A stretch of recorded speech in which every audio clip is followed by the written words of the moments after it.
Nas encostas serenas do Planalto de Concieiro, em pleno coração de Trás-os-Montes, ergue-se Seixo de Manhosos, uma freguesia do concelho de Vila Flor. Aqui, a paisagem mistura o verde das culturas agrícolas com o granito das casas, num equilíbrio entre a tradição e a persistência. Atualmente, Seixo de Manhosos é uma das maiores aldeias do concelho de Vila Flor, apesar do despovoamento que se faz sentir. A agricultura é a base económica da freguesia, potenciada pela sua altitude, cerca de 580 metros, e um clima característico. Aqui, o produto dominante é o azeite de alta qualidade. A região de Vila Flor, incluindo Seixo de Manhosos, insere-se na região demarcada do Douro, e aqui se produz vinhos do Douro, tintos e brancos, com castas típicas da região focadas na intensidade e na estrutura.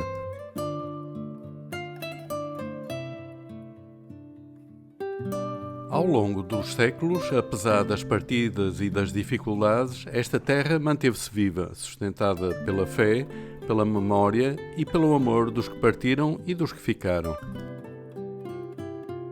As ruas estreitas de Seixo de Manhosos guardam o cotidiano de gerações. O tempo corre devagar, entre conversas nas soleiras e o sino da igreja que marca o ritmo da vida.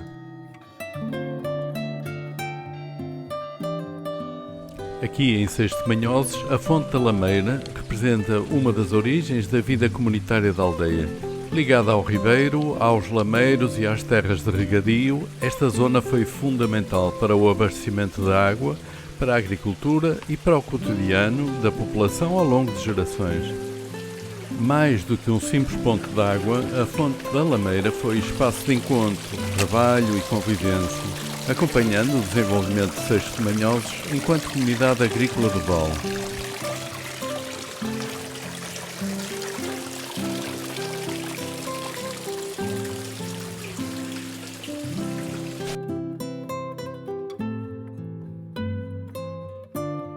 E apesar do declínio populacional sentido desde os meados do século XX, o espírito da comunidade renasce a cada verão com o regresso dos imigrantes, que aqui continuam a investir e a reavivar a terra que os viu nascer.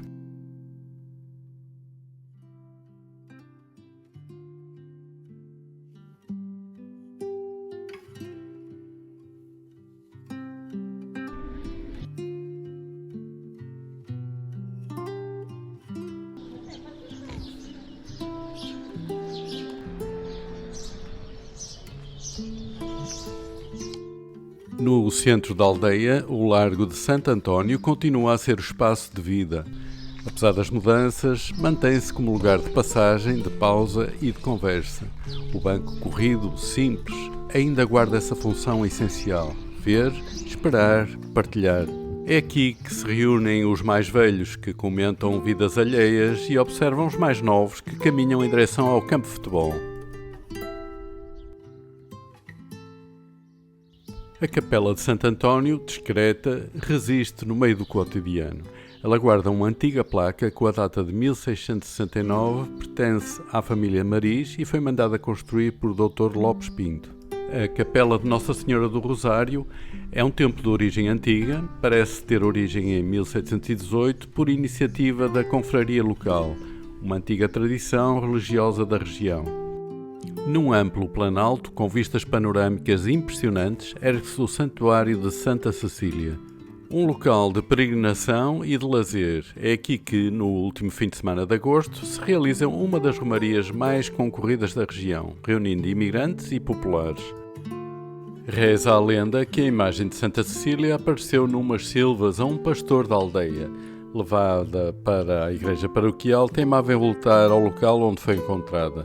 Os habitantes entenderam o sinal e lá construíram a capela no século XVII. A devoção é tanta que Santa Cecília é não só a padroeira da música, mas também a protetora desta terra. A comunidade celebra a padroeira, conhecida como a Santa da Música, com procissões e festas que atraem fiéis, destacando-se a vertente religiosa e a animação musical.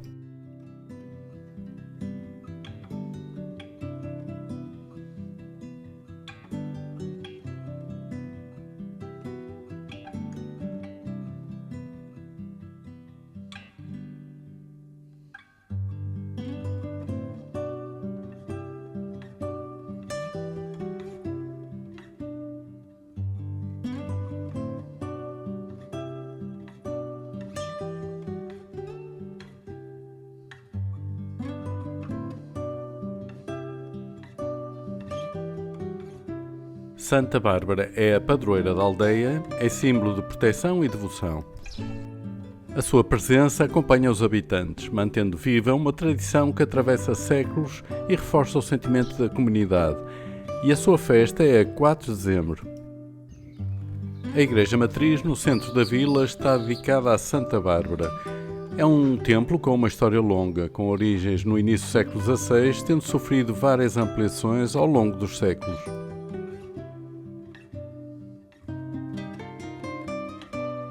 Sendo que a última grande intervenção é do século XIX, quando passou a ter uma configuração diferente da primitiva. Mas nem todas as histórias permanecem habitadas. A aldeia abandonada de Gavião surge como um testemunho silencioso de outros tempos. Gavião é uma aldeia de provável construção baixo-medieval. As casas são de granito, restando-lhes coberturas, sobrados e caixilharias.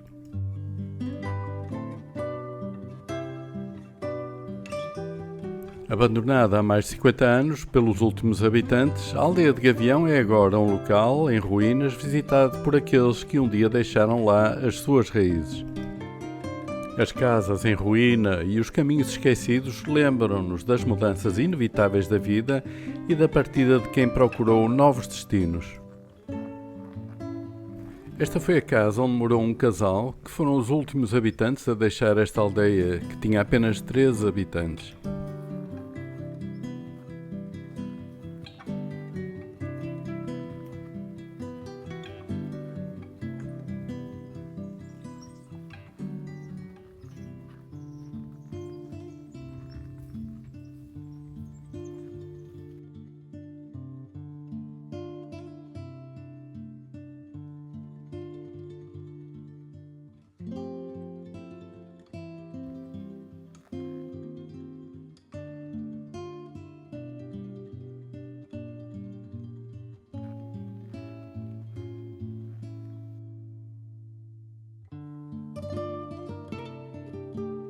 Há vestígios de um lagar e da antiga capela de Santo António, que só já lhe resta o altar e as ruínas que compõem a fachada.